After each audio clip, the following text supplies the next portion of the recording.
Olá, meu querido irmão e minha querida irmã. Vamos estudar a lição da Escola Sabatina?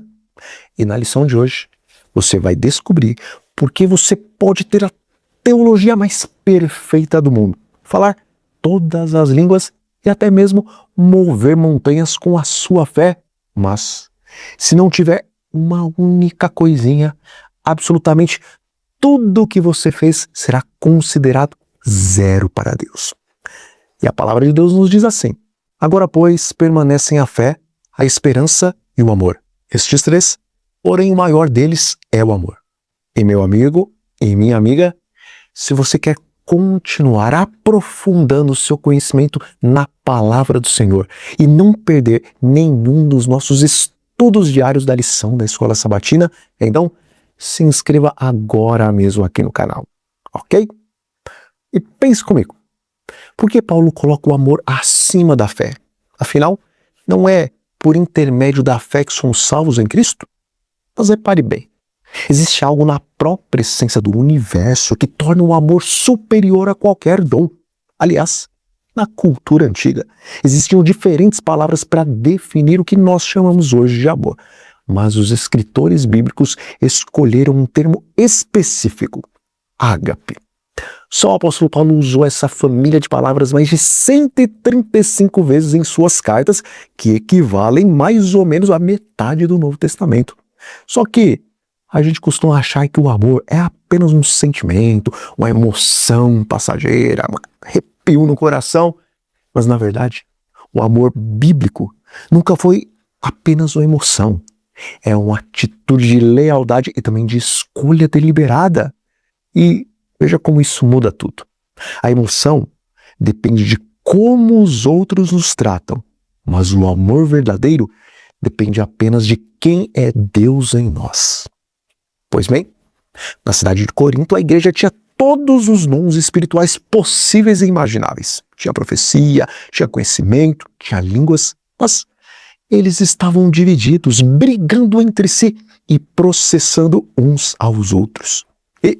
Como alguém pode ter tanto poder espiritual e tão pouca transformação de caráter? E a resposta, ela está no fato de que o ser humano tende a buscar os dons de Deus em vez do próprio Deus dos dons. E a Escritura deixa isso muito claro. Ainda que eu fale as línguas dos homens e dos anjos, se não tiver amor, serei como o bronze que soa ou como o prato que retine.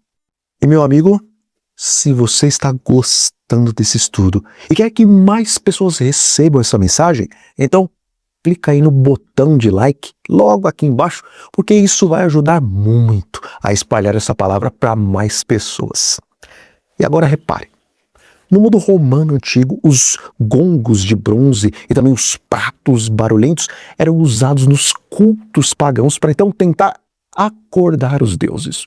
Então, Paulo está dizendo que qualquer ato religioso sem amor não passa de barulho vazio. E o Espírito de Profecia, ele amplia essa ideia de forma impressionante quando diz que o amor é a base da religião. Seja qual for a profissão de fé, ninguém tem puro amor por Deus se não tiver amor não egoísta pelo seu irmão. Mas este espírito nunca pode ser adquirido por tentativas de amar os outros. O que se precisa é do amor de Cristo no coração. Então, o que é de fato o amor de que a Bíblia fala? Bom, nos manuscritos gregos antigos, Paulo descreve o amor não como adjetivo, mas com verbos. O amor não é apenas algo que é, o amor é algo que faz. E a palavra de Deus, ela avança, mostrando exatamente esse caráter prático. O amor é paciente, o amor é bondoso, não inveja, não se vangloria, não se orgulha, não maltrata, não procura os seus interesses, não se ira facilmente, não guarda rancor. 1 Coríntios capítulo 13. E sabe o que é fascinante? Quando os historiadores analisam a sociedade do primeiro século, a paciência com os fracos era vista como fraqueza moral e a humildade era desprezada pelos filósofos. Mas o cristianismo realizou uma revolução cultural no Império Romano ao ensinar que a maior força de um indivíduo reside em sua capacidade de servir aos outros sem esperar nada em troca. E na verdade, meu querido, existe uma história real no primeiro século que ilustra isso perfeitamente. Durante as grandes epidemias que devastaram as cidades imperiais, enquanto a elite e até mesmo os médicos muitas vezes fugiam, abandonando seus próprios parentes doentes nas ruas, os cristãos permaneciam. Eles alimentavam, limpavam e também cuidavam tanto dos seus quanto dos seus perseguidores. E eles não faziam isso por obrigação, mas porque viam a Cristo em cada pessoa sofredora. Afinal, como amar assim num mundo tão egoísta? A resposta é simples. O amor não é uma regra moral a ser cumprida, é uma pessoa a ser revelada. Inclusive, se você trocar a palavra amor lá em 1 Coríntios 13 pelo nome de Jesus, o texto se encaixa perfeitamente. Jesus é paciente, Jesus é bondoso, Jesus não procura seus próprios interesses. A verdade é que o estudo da Escola Sabatina dessa semana não é sobre uma lista de virtudes que você precisa tentar fabricar por conta própria, mas é sobre a vida do próprio Cristo refletida em mim e refletida em você. E veja o que a Escritura diz sobre a origem desse relacionamento transformador. Nós amamos porque Ele nos amou primeiro. 1 João 4, versículo 19.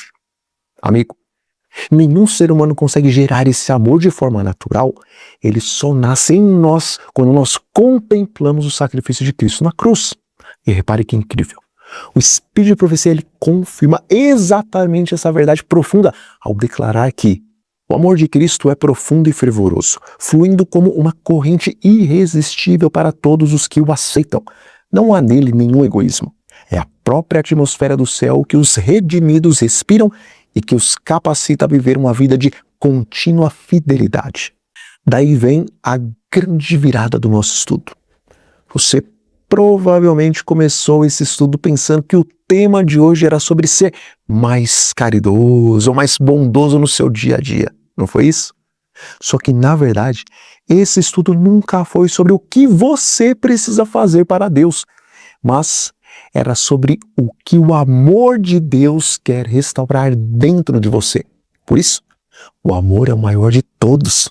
A fé um dia vai se tornar vista quando Jesus voltar nos céus. A esperança se tornará realidade tangível na nova terra. Mas o amor vai permanecer para sempre, porque o amor é a própria essência do caráter de Deus.